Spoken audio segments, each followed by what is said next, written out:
recently I've been listening to the Ratatouille soundtrack actually while working, and I really like that, but it's because it's like, again, that like whimsical, very like modern day orchestral sounding, just it was just really lovely. But I don't know if I would watch or I would listen to the soul soundtrack, because maybe the jazzy ones, but I think the other parts would just make me a little bit on edge because it feels a little bit like skittish.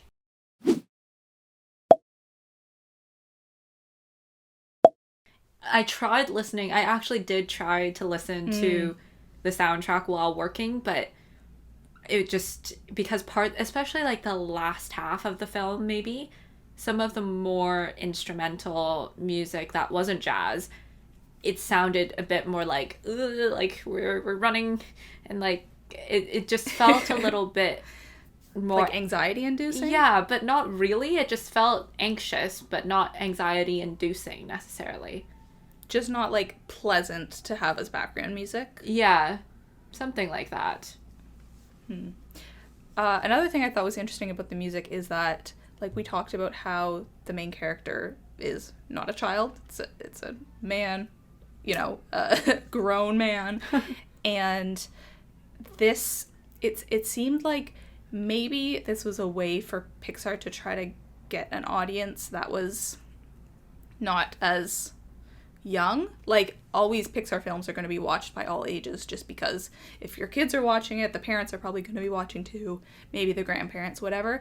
But also, jazz is like not a genre that is listened to by kids. Like, Yeah. it's listened to by adults, and I think because it's really like good quality jazz, and there's a real love and fervor for that kind of genre, and like real musicians, like there's performances, it's not just piano, it's also saxophone. That performance with Dorothea, can't remember her last name.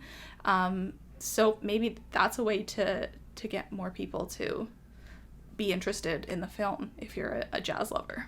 And then just thinking about that, I think that probably answers the question of like why it sounds different, or my earlier question of why it sounds different to other Pixar soundtracks. It doesn't sound as whimsically orchestral, let's say. That's the best way I can describe it, at least.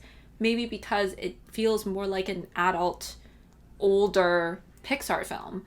And the fact that it has jazz, it has that kind of anxiety, like very fast paced, like kind of ethereal type music, that seems like it's just like an older crowd music rather than the whole whimsical aspect to it. So I think that kind of makes sense why the music is different, because the themes are more serious and the themes are for an older crowd seemingly. Although my question then is just, I'm obviously not a kid, and I don't, we've talked about this before in other episodes. We don't have access to kids because we don't Yeah, we're have always kids. like, what are the kids saying these days? Like, what are they watching? We don't know. We don't know.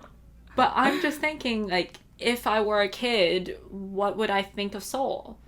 Because when I watched Inside Out, I'd be like, oh yeah, I think a kid would love this.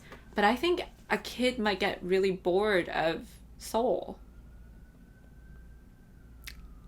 I don't think they would get bored. Like, I think it's still, pretty fast paced. There's no scenes that I felt like, oh, this is lagging. But it's just maybe a bit less accessible or a bit harder to follow, potentially. But again, without any children's input, it's difficult to know what the kids are saying. Because, like, the people who have recommended it to me have been people my age. The reviews I read are by adults. Like, I'm not seeing any children's reviews of Soul. Yeah. That's a thing. That's something that we should probably promote. Like, we should have kid-oriented film reviews. Like, what do the kids say? What did the kids say? The kids just listen to their parents, I guess. The mom's like, we're gonna see Soul this weekend, and you're gonna like it. And the kid's like, okay, if you say it's good, I don't know who else to turn to for advice.